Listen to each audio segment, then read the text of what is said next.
បុគ្គលល្អក្តីបុគ្គលអាក្រក់ក្តីពេលក្តីបណ្ឌិតក្តីអ្នកមានអ្នកក្រ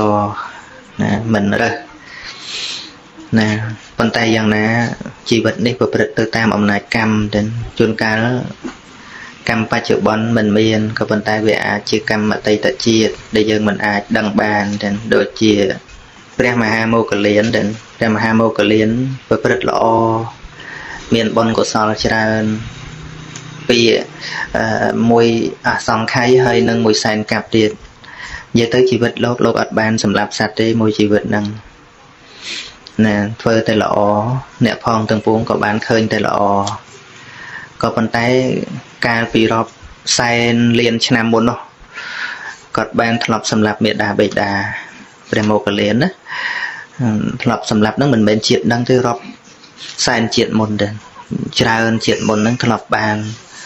សម្លាប់មេដាបេដារបស់លោកអញ្ចឹងទៅទោះបីជាបានជាសាវករបស់ព្រះសម្មាសម្ពុទ្ធហ្នឹងប្រព្រឹត្តល្អរហូតបានជាព្រះអរហន្តហ្នឹងក៏ត្រូវស្លាប់ទៅដោយចោលសម្លាប់នៅហ្នឹងមួយទៅដូចជាកាលឧបាសកហ្នឹងគាត់ទៅស្ដាប់ធម៌ទាំងហើយបានសម្រេចជាសោតាបត្តបុគ្គលជាអ្នកបម្រើព្រះសង្ឃជាអ្នកមានសិលចប់មិនដាច់ប្រព្រឹត្តល្អស្ដាប់ធម៌ជាមួយភិក្ខុសង្ឃយប់នឹងរហូតទល់ភ្លឺថ្ងៃមួយគាត់ចេញពីវត្តមកវិញមកត្រូវចៅទៅលួចគេហ្នឹងរត់មកឃើញគាត់កំពុងតែលុកមុខនៅស្រះចិត្តវត្តហ្នឹងឯងក៏បោះពង្វិច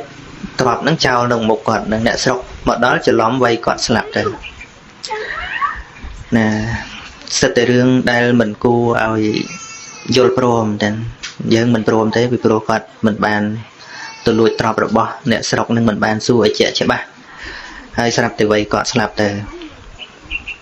ភិក្ខុទាំងឡាយបាននាំគ្នាជជែករឿងហ្នឹងបន្ទោសអ្នកស្រុកទាំងអស់ហ្នឹងថាមិនសមបើមិនបានសួរសាមិនបានសួរនាំស្រាប់តែវាយគាត់ស្លាប់យ៉ាងនេះគាត់មានដៃមានជើងឯណាទៅលួចបើនៅស្ដាប់ធម៌ជាមួយអាត្មាទល់ភ្លឺយ៉ាងនេះណាបានព្រះអង្គត្រាស់ថាមនាលភិក្ខុទាំងឡាយរឿងដែលអ្នកទាំងឡាយនិយាយពិតជាមិនគួរមែនហើយពិតជាមិនគួរកើតឡើងមែនហើយសម្រាប់បច្ចុប្បន្ននេះក៏ប៉ុន្តែវាគួរហើយសម្រាប់កម្មអតីតរាប់រយជាតិមុនទៅណាគាត់ធ្លាប់កើតជាអាមាត្យស្រឡាញ់ប្រពន្ធគេបានធ្លាប់ចោទប្រកាន់គេខុសទំនងយកកៅមณีទៅដាក់ក្នុងរទេះគេហើយចោទមូលបង្កាច់ថាគេនឹងលួចកៅមณีរួចទៅក៏សម្លាប់គេចោលទៅយកប្រពន្ធគេទៅអាហ្នឹងរាប់ជាតិហ្នឹងមិនអាចរាប់ថាប្រមាណទេព្រោះ